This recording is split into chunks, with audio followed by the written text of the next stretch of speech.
Ai, Diego, esse negócio de fundos imobiliários é uma furada? Eu não deveria ter investido nisso. De fato, galerinha, olha lá, ó, nos últimos 6 meses os FIIs caíram aqui no Brasil próximo de 13%. Isso só nos últimos 6 meses. Se a gente pegar na época da Covid, que teve a pandemia, shopping fechado e laiá, olha só, o índice FIX aqui, ó, os fundos imobiliários chegaram a cair 30%. Portanto, sim, a gente já está se aproximando de uma queda que corresponde à metade do que aconteceu na época da Covid, da pandemia, quando fechou tudo que era lugar e as pessoas ficaram em casa. Olha lá, ó, a minha carteira de fundos imobiliários hoje tem 13 ativos e um total de 288 mil reais. E tá sim negativo em 15%. Aliás, se você investe em FIIs, antes da gente começar, comenta aí quanto a tua carteira de FIIs está negativa ou positiva. Só que o fato é também, galerinha, que se você olhar, ó, no mês 11 de 24, eu tava com 304 mil aplicado e eu passei para 340 mil aplicado. Ou seja, eu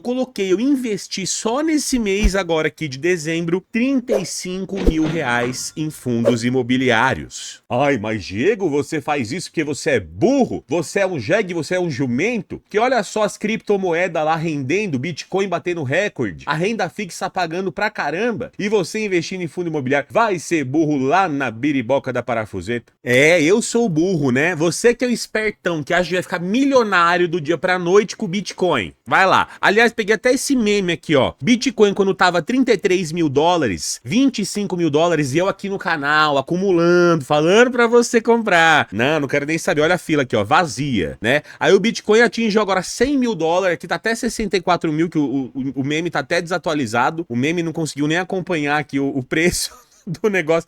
Olha lá, a multidão de gente querendo comprar, né? Agora que o negócio valorizou, e galera, se você parar pra refletir, tá acontecendo a mesma coisa com os FIIs agora. É agora que tá barato que, não, fundo imobiliário é o pior investimento do mundo. A fila dos FIIs tá vazia, ninguém quer comprar. E é por isso que neste vídeo eu quero te mostrar por que é que a gente tá no melhor momento pra comprar fundo imobiliário. Principalmente se você está começando agora, começando com um pouco devagar e sempre. Ai, Diego, tá bom, vai, o Bitcoin é meio muito arriscado mesmo, mas e a renda fixa? A renda fixa tá pagando muito, não tá pagando mais do que os FIIs? Não vale muito mais a pena eu botar na renda fixa porque tá rendendo mais? De fato, jovem gafanhoto, aí você tá pescando? Olha só, galera, tô aqui no site do Tesouro Direto, se a gente for olhar, ó, Tesouro IPCA+, pagando 7,71%, o IPCA 2029. Ou seja, ele corrige a inflação e ainda te paga 7,71%.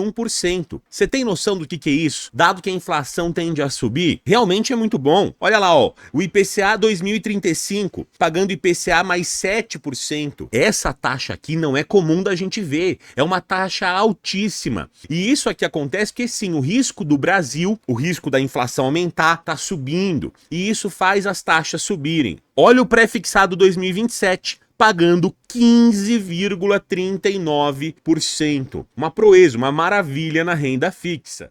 Só que essas taxas aqui, pessoal, inclusive a Selic, que é a taxa mãe de juros do país, elas variam ao longo do tempo. Então hoje tá fazendo sentido, hoje é uma taxa boa, só que ela tá pagando mais porque a inflação também tá mais alta. Então o rendimento real não tá tão bom assim. Claro que o IPCA+, que para quem tá pegando agora, inclusive eu investi, né, no episódio desse mês da série dos rumo aos 20 mil de renda passiva, coloquei lá 20 mil reais no Tesouro IPCA 2035, que eu peguei esse daqui, ó, tá rendendo bem pra caramba. Ai, mas Diego, então eu vou investir só na renda fixa? Os fundos imobiliários não estão valendo a pena, então, pelo risco que eu corro? Na verdade, gente, é exatamente o oposto e eu vou te mostrar isso aqui agora. Presta atenção. Vamos pegar aqui o MXRF11 de exemplo. Olha só, a cota hoje tá R$ 9,10 e o dividend yield dele tá 12,97%.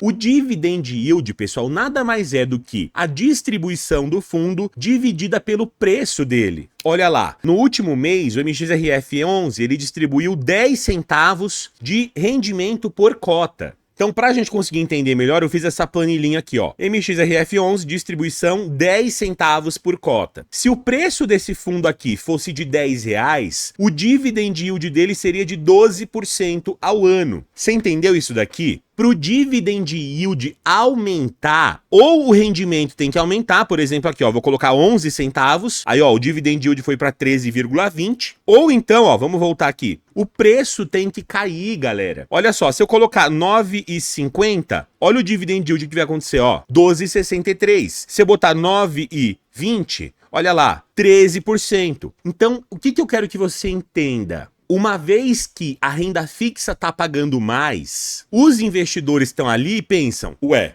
e para que eu vou ficar num fundo imobiliário que está me pagando 12% ao ano, se a renda fixa está me pagando 15%, 14%? Não. Vendo as cotas dos FIIs e vou lá para a renda fixa. É isso que a maioria dos investidores que o mercado pensa. O mercado vai fazer o dividend yield dos fundos imobiliários subir, porque ele precisa ficar competitivo com a taxa Selic, já que a taxa Selic está subindo também, e a taxa Selic é a taxa mãe de juros, é o investimento mais seguro do país, você entende? E aí a gente vai ver o preço da cota do MXRF11, 9,10, R$9, que foi o que bateu, fazendo o dividend yield do fundo imobiliário subir. Se você olhar, olha o que aconteceu aqui, ó. O dividend yield do MXRF11 foi de 1,07%. Ele teve que subir. E isso aconteceu porque o preço da cota dele caiu. Vamos pegar um aqui, ó, de tijolo também, ó, o XPML11. Olha como o dividend yield dele vem subindo também ao longo do tempo. Por quê? Porque ele tá pagando mais? Não necessariamente. Aqui dá até pra gente olhar, né? Ó, ele tá pagando a mesma coisa nos últimos meses. Só que o preço da cota tá caindo. E se o preço da cota tá caindo e o rendimento tá se mantendo, o dividend yield que ele paga tá maior. Gente, 1% de dividend yield para um fundo de tijolo é bastante coisa. Ai, Diego, mas eu ainda não entendi ainda. Faz sentido mesmo investir em fundo imobiliário? Olha só, eu vou pegar uma taxa histórica, porque eu adoro um dado aqui, você sabe que eu gosto, né, de mostrar dados para vocês. Olha só, eu peguei aqui, ó, o dividend yield do IFIX. Então, se eu pegar a distribuição de todos os fundos lá que pertencem ao IFIX contra o NTNB 2035. Ai, Diego, que é isso? Galera, o NTNB é a sigla técnica que a gente dá para o Tesouro IPCA mais 2035, que eu acabei de te mostrar lá no site do Tesouro Direto. Aqui, ó, esse aqui, ó, IPCA 2035, bonitão, que tá pagando agora 7% mais a inflação. Se você olhar, ó, em amarelo, a gente tem o Tesouro IPCA mais 2035 e em preto, o dividend yield dos FIIs da bolsa, do índice IFIX lá, bonitão. A gente pode ver que aqui, ó, 2018 e 2019, o spread, ou seja, a diferença entre eles chegou a quase zero. Então tava compensando mais você colocar aqui no Tesouro IPCA, porque você tá correndo um risco muito menor, que é o risco, né, do governo, é o risco do Tesouro Direto, porém ganhando a mesma coisa que os FIIs. Nessa época aqui, gente, os FIIs estavam subindo.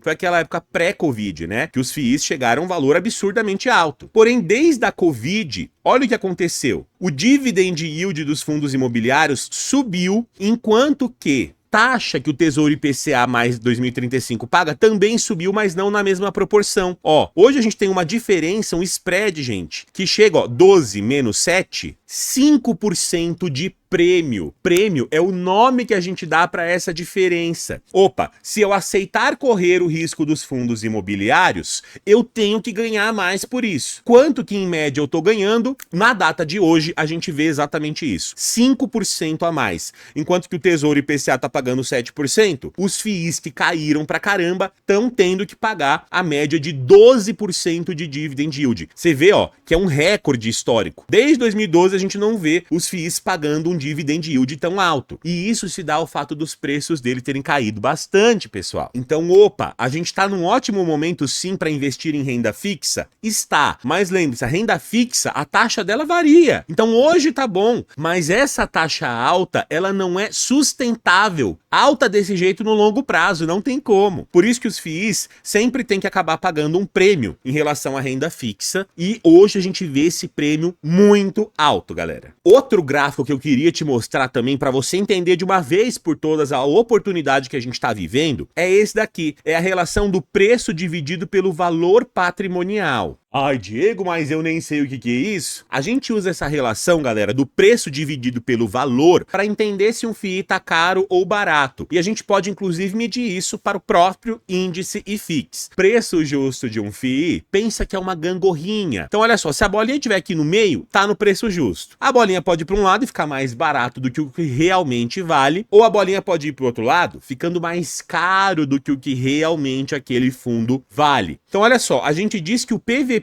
que é o preço sobre o valor patrimonial, é igual a 1 quando a bolinha está no meio, que é o preço justo. Já se a bolinha for para o lado mais barato, o PVP vai estar menor do que 1. E se o fundo tiver mais caro do que o que ele vale, o PVP vai ser maior do que 1. Na média histórica, pessoal, dos últimos 10 anos, o PVP do índice IFIX está aqui, ó, em 0,97. Você tem noção, ó? Essa daqui é a média, essa linha tracejada. Geralmente ela gira em torno de 0,90, 1,10, ela fica aqui, ó, flutuando nessa faixa. Hoje, para você ter ideia, com a queda que a gente teve dos fundos, a gente tá com um PVP de 0,75, pessoal. Olha que loucura isso daqui. Ou seja, 25% de desconto em relação à média que a gente tem dos preços dos fundos imobiliários. E isso significa um dividend yield 25% também maior do que geralmente a gente aceita receber pelos fundos imobiliários. Então sim, é uma baita de uma oportunidade. Se você olhar nos últimos 5 anos o índice IFIX, olha só, desde a pandemia os FIIs se recuperaram, caíram. Aí depois veio mais uma onda de alta aqui, ó, eles subiram 15%, aí depois caíram de novo, ó, mais 7, 8%. Aí depois subiram, aí caíram. Então se você olhar o índice IFIX, pessoal, ele cresce caindo ao longo do tempo. Então ele vai depender dos ciclos econômicos, da taxa de juros, se o governo vai gastar, não vai gastar. E hoje a gente está tendo esse descontão nos preços. É por isso que todo mês eu estou comprando mais FIIs ainda do que eu comprava antes, para tentar ir diminuindo meu preço médio. E é por isso que eu queria fazer esse vídeo, para te tranquilizar. Me diz aí, o que você acha? Você acha que faz sentido? Coloca o teu comentário como uma pessoa analítica que tá aí investindo e querendo aprender a investir para o longo prazo. O que você achou disso tudo que eu te mandei? Aliás, eu preparei um mini curso bem top que te explica o Paranauê inicial dos investimentos, você vai gostar. Vou deixar no primeiro comentário fixado. Me chama lá que eu te mando o mini curso. Pode ser que demore porque muita gente chama, mas uma hora chega a sua vez, beleza? Mesmo com essa queda toda de fundo imobiliário, de ações do Brasil na minha carteira, ela ainda está com uma rentabilidade acima de 30% a minha carteira neste ano. Sabe como eu fiz isso? Diversificando com investimentos no exterior, investimentos internacionais. E eu fiz um vídeo para te mostrar exatamente como é que você pode fazer isso, super fácil, super rápido, e eu vou deixar esse vídeo aqui. Vai lá, continue assistindo agora, te vejo no próximo vídeo e valeu!